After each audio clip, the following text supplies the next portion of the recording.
Also developing right now, the nation's education department is being cut in half. More than 1,300 employees are being laid off today. This seen as the beginning of Trump's plan to dismantle that agency entirely.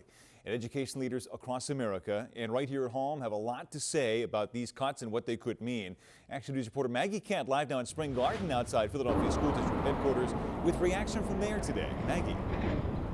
Well, Brian, with the workforce cut in half for the DOE, now there's concerns about what this could mean for the most vulnerable students, especially here in Philadelphia.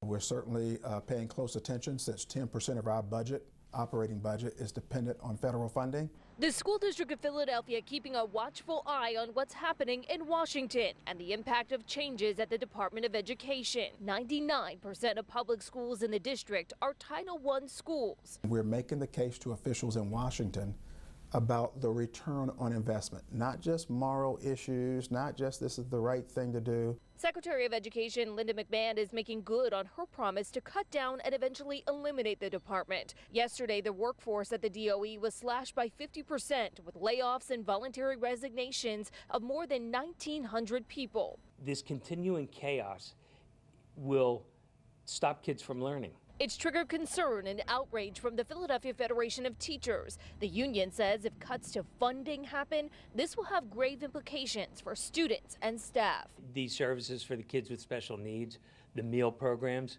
the lower class size for schools that receive Title I funding for it. Secretary McMahon says a reduction in staffing at the DOE will not impact funding and grant programs. And of course, this is not the last that we'll hear from educators. The National Educators Association, a union that is the largest union in America representing teachers, say that they will be holding walk-ins around the nation next Wednesday morning. Before the first school bell rings, they are calling on everyone to head to their local public school and demand funding remain for these school districts. We're live in Spring Garden. Maggie Kent, Channel 6 Action News. Christy. Yeah, it's really tough to follow that. Maggie, thank you so much.